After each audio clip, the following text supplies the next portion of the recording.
Hey guys, we're going to go over the device initialization and a few of the basic things like setting the schedule to help you guys get started, okay?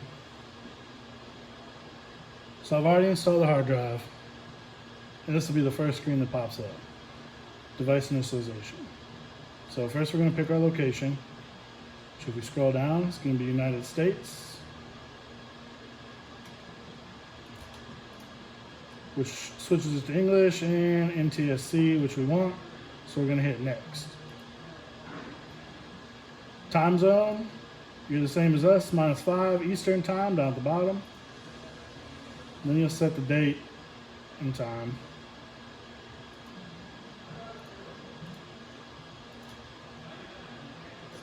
Password setting, I suggest making your own admins for you guys so you guys have more control and they don't lose any admin passwords and stuff like that. And then you can create your customer a new user for them to use. So if they ever forget, you can still use your login. You're not locked out. There's no worries, stuff like that. So just for kicks and giggles, I'm gonna use admin. If I can spell it right, admin 123. As long as it's yellow, you're good to go. It won't take if it's red. Green is, of course, the best. They want you to use 8 to 32 characters, numbers and letters and dollar signs and all that stuff. Let's use admin 123. Something easy for me to remember. Password hint, if you want to put a hint in, you can. Just remember your password. You can put an unlock pattern on here. I don't like doing it because you'll forget your password more often if you use this, I guess. Because this is the only place you can use this pattern. But if you want to set one up, you just draw what you want it to be, and then draw it again. If you don't draw it right, it'll tell you does not match. So you got to draw it again, draw it again. Now that's your password. So if you want to get in next time and go to main menu, it'll ask you for that little drawing. You can still put in the password. It's up to you guys. Reserved email, this is the password they send the password forgot thing to. So if you put this in now and you change their password or you put the customer's password in there and they don't get access to that email anymore, it's almost impossible to reset the machine. You gotta do a physical board reset, you gotta open it up, and it's really a pain in the butt. So I suggest leaving this off until you forget the password, then they let you put in your own password or your own email right there and then. Security questions, that also help you with your password. You can change it to who's your favorite singer or band, you know, so Barry Manilow or whoever your favorite might be. Not that Barry Manilow is my favorite singer or band. Moving on with it, okay. The password can't be null, so you just turn it off. Blue is on, gray is off, works all the way through this menu. We'll hit OK. All right, auto check for updates, we'll leave that on. Now that we set up the password information, you'll see the cameras will start popping up too, since it's a PoE machine. So device name, you can name it whatever you want. Device number, that's gonna match your remote ID for your little handheld remote. If you were on the same channel as like their receiver or something like that, you could change the channel there. Sync remote device, that's if you had another bigger DVR you could remote to. Camera time sync, that'll sync all of your IP cameras, since all of your IP cameras have brains in them and you can set different times to them. It's best to leave that on. Navigation bar is kind of a cool little thing you can leave on. Mouse pointer speed, you know, if you're really good with the mouse, maybe you like it fast. If you're really bad with the mouse, maybe you want it slow. I got the shakes, so I'm somewhere in the middle, I guess. Anyway, next. This goes to your time. This is the time we already put in here. You can change the format. Month, day, year, that's what I prefer. You can pick periods, dashes, or slashes as your divider. More of a dash guy, I guess. DST, we'll turn that on and go to week. It's always going to be March, November, 2nd, 1st, Sunday. 2 a.m. This just is going to make sure that when the hours change, that it keeps up, basically. We're here next. We don't worry about holidays. Network, you can go ahead and slap it on DHCP. If you didn't see how to do that, we go to modify up here, and then we're going to go DHCP on, and then we'll hit OK. If you want to do the DNS DHCP, you can too. This is probably the best DNS to use though, unless they have something specific they want you to use. Hit next. Enable the P2P. It should show online. If it doesn't, we might have to restart the unit for it to grab an IP address. And then this is going to be the device SN, what we're going to plug into the app to pull it up on our phone. Please know too, some of the providers, ISPs, are blocking this feature. It's a little bit slower than a direct connect using port forward anyway. So if they have a static, it's really best to do the port forwarding. But this is a good option. It's super easy, gets you in and out at the customer's home. 99% of the jobs you probably do it like this.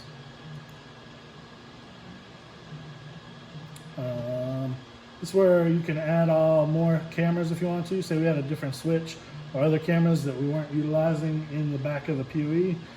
We could manually add those cameras here. Ours are all private. If it's a different company, you'd have to find which they were. Or OnVIF is kind of like generic, basically. But ours are private. We would add the IP address, leave our port the same, put the password for the camera. It's super important. If you don't get this right, it'll lock you out of the camera. But luckily, anything you have plugged in PoE just pulls right up. And usually I suggest making these passwords when you're setting up IP cameras to the same as the DVR, so everything matches up. It just seems to be the best way. So cancel all of that. We'll go to next again. As you can see, all our statuses are green. So that means the cameras are up. I got 5 cameras up. Next, this is the schedule. So these are the days of the week, Sunday through Saturday. If I click right here, it selects them all. So now what changes I make to one, it's gonna make to all of them. Green means all the time. So I don't wanna record it all, I just erase them all. If I want to record all the time, make sure they're all green. If I want motion, I click on yellow to change my highlighter. Now it's continuously recording and on motion all the time. If I don't want to record all the time, just on motion, now it's just yellow. All days, all the time. You can do both. Just keep in mind, if you do both, that it uses more hard drive space. It creates a file for both. It creates a file for the continuous stream and a separate motion file. So it does take up a lot more space on the hard drive doing both. You can set which times you want to be continuous and what times you want to be motion, in case they're open and they want only motion when they're open or only motion when they're closed, so they know if someone's breaking in. You know, that's how it usually is. And then up here, make sure you select which channel you want. If you want all of them, or if you just want one, and you can copy down at the bottom, copy to whatever channels you wanted as well. And this will erase everything, and you can set the time by number if you want to. If you don't like the paint idea, it's a lot faster to me. Go ahead next. Snapshot, if they want to take snapshots, it's always taking snapshots. It's a lot of snapshots. But good for, like, if they have a trucking company and they track loads or something like that, they can easily get snapshots to save to their hard drive. Like if you want to set camera 1 as a gate camera, so we want to take snapshots on motion.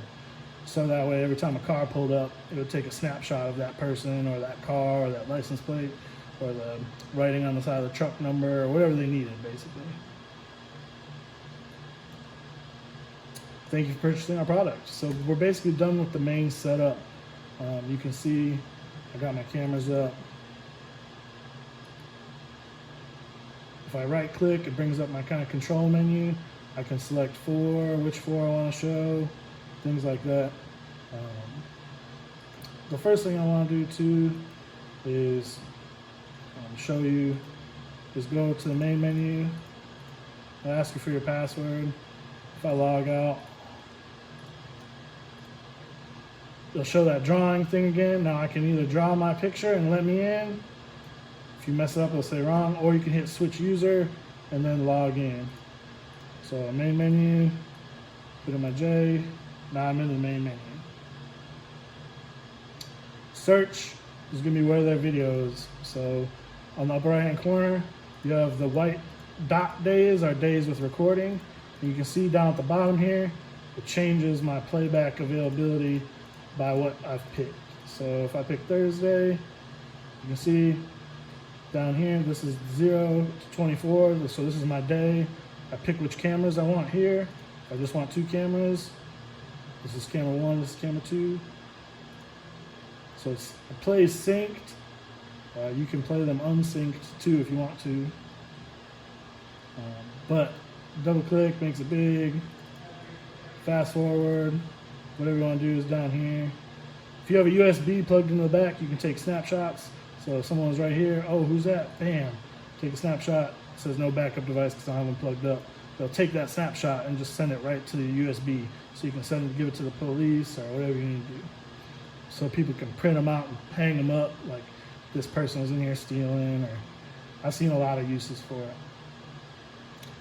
To back stuff up, you can do it here. This only does 1 channel at a time. This is not my favorite way to back up. If you know what time you want and what cameras you want, please go to backup. It'll show your USB drive. You can pick which channels you want. If I want channel 1 from, 0 to 20, let's say 0 to 252. File format is DAV or MP4. If I choose 5 cameras, MP4 will make 5 videos, and you have to watch them one at a time. If you do DAV, you have to use the player that comes with it, but you can watch them all at the same time. So I suggest doing it this way. So if I search channel 1, bam, no results. Oh. Well, I guess I should have looked and seen there some time. Oh, 14.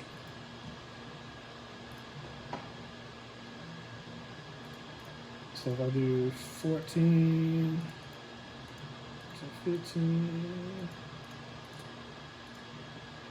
So that pulls up my video. That's for camera 1. Now if I want the same time from camera 2, just hit search again. Add it. Once it adds it, you can just back up. Bloop. I'll take that. It looks weird formatted like this, but when you plug it into your computer, it'll just be 1 file. And down here, it'll tell you how much you need, how much space you need. So for these little files right here, it's 4 gig, So people ask about, well, what if I want to back up 2 weeks, or what happened all last week? Well, you pretty much need the same size hard drive as what you got in there if you're doing that much of a backup. So keep in mind the ratio is 1 to 1 on that. Down here at camera, it's where you can add more cameras if you want to. Image will let you set the day-night feature if you want to set it to, be color all the time, no IR. They have some light out there. This is a great setting, especially like with the 4K cameras, because it won't turn on the IR and be black and white and block out license plates and stuff like that. Overlay, that's just, time. You can set the camera where you want the camera name to pop up. Pretty basic. Encode, so if you turn on smart codec and H.265 compression, it's going to save you like 60% hard drive space. So I definitely recommend turning these 2 features on. 4 terabyte is only going to get you a week, is going to get you like 3 weeks now. It's really a great feature to have. And then here you select what's resolution. The cameras will tell you what the highest resolution is. Like if I go to camera 2, now I can't go to 4K anymore, but I can crank it up to 5 megapixel. If you do that, it's gonna reboot some other stuff. I'm gonna leave it right now, but set this however you need to. If I have a camera that has audio, you'll see it pops up with a more section down here. That's just to turn it off and on my audio if I had a built-in mic. By default, it just comes on though. Camera name on the left, you can call it whatever you want to. This will affect your phone and smart PSS. So if you call it, garage, it'll show up on your phone as garage. It'll show up as phone or as garage on your smart PSS as well. PoE will show you which ports are being used, how much data and how much power is being distributed. If you have a bad cable or one that kind of sucks, that's got poor quality. So I should probably change this cable. Enhanced, you can set the enhanced to send a further power boost, kind of. It's supposed to go up to like 800 feet. I haven't tested it at 800 feet, but I have customers who tested it about 500-600 feet and haven't had problems. Please note though, it's only for the first few channels. You can only turn on for the first 8. And then after 8, you can't turn that feature on. So, important to remember. And then PTZ, if you have a different PTZ or you need to turn on, that's how you can turn it on. I'm gonna right click and back up. Network down at the bottom, we kind of set it up already. There's a lot of features that we don't use on the network screen. But again, you can go in and change it from static to DHCP. You can turn the DNS. Down here on the left, the only other thing you want to do, maybe you want to send emails. I prefer setting up the alerts through the app itself. It works way better. People like it way more. You can turn it on and off easier. And then down here, P2P, turn online. Again, this is how you're going to connect most of them to the phone. Make sure it says online. Just because it's grayed out, a lot of people call me and say, oh, it's grayed out, but that means it's offline. No, it's still online. It's just, I don't know why they gray it out like that. When you can't change it, it's something you can't change, I guess they gray it out. And then apply down at the bottom. Storage is where we set the schedule. Basic, make sure it's on overwrite, or once your hard drive fills up, it's just going to stop recording. Schedule, we already went over this, but you can go in and make changes here. Disk manager, that's where you can go and format the drive. If it says normal, it's probably pretty much ready to go. It'll say free space if it's full. If it's full but overwriting, you're still writing, so don't worry. If it says free space 0 and you're not on overwrite, that means it's full and it won't record anymore. As long as you have it back here on overwrite, you're good to go. Record mode, this happens all the time. People say that their DVR is not recording anymore, or it's not recording on the schedule. Leave it on auto for all channels. If you put on manual or off, then it stops recording. And you can do that from the main menu. You can come down here, customers will come down trying to get to something else, and they'll go here, and then you can turn it off, or they'll mess with it, and it just, I've seen it happen a bunch of times. There's some other features here that are for the higher end cameras, the fisheyes, some of the AI cameras. We can talk about those too if you guys want to. But for now, back to the main menu. System. It's kind of all the startup stuff again, just like we saw earlier. Date and time. If you need to change the date and time, you can do it here. Make sure you hit save over here and then apply down at the bottom. Basic, everything we went over before. If you want to change the name, stuff like that. There's a new tab called security. I'm going to admit there's a lot on here. I don't know what they're talking about. It is some firewall stuff. I do get that. You can lock people in, block certain IP addresses. You can turn the whole firewall on and only allow certain IP addresses. They do some more stuff with certifications and AV encryptions and stuff like that. I'm not real familiar with that stuff. But if you have more questions about this, I can definitely get more information. So just let me know. Account down at the bottom is where you're going to make more users. You just add a user, put in whatever username you want to use. I'm going to call it test. Password, I'm just going to make A1, 2, 3, 4, 5, 6, 7. A1, 2, 3, 4, 5, 6, 7. Oh, that's right.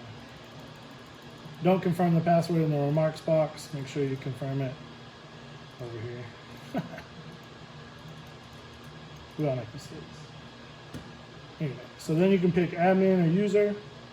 If you want it to be admin, you can. If you pick admin, it gives them a lot more access, but you can pick what they have access to.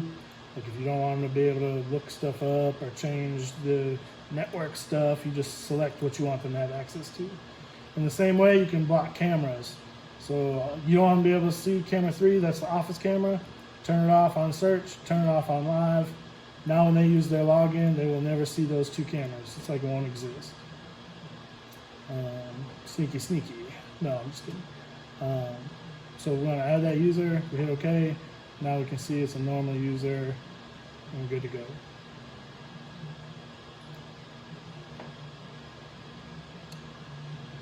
If you go over here to this bottom arrow, display, make sure you change this to the highest setting they have available.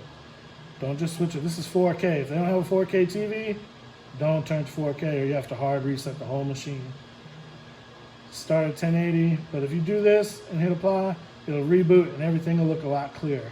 A lot of people don't change this, and when you got 4K cameras on a 65-inch 4K TV, it makes a huge difference having this setting on. You can set some other things up, you know, image enhancement, menu transparency. You can set a bunch of different customizable stuff here. Tour setting, if you had a second screen, you can set up which cameras are displayed or camera, or if they're cycling or whatever you want them to do. Back to the main menu, if you go click on this arrow back, the only other things we're going to worry about is alarm, upper right hand corner. The only thing you're really going to be concerned about is audio or video detection, I'm sorry. And this will allow you to turn on motion detection. So I can go to region setting, first enable it for the channel, then region, it'll show a red grid.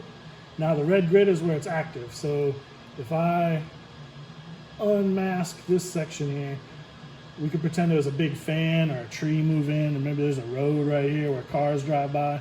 This way you're not getting constant false alarms about your motion. If you want to record everywhere all the time, just make sure it's all red.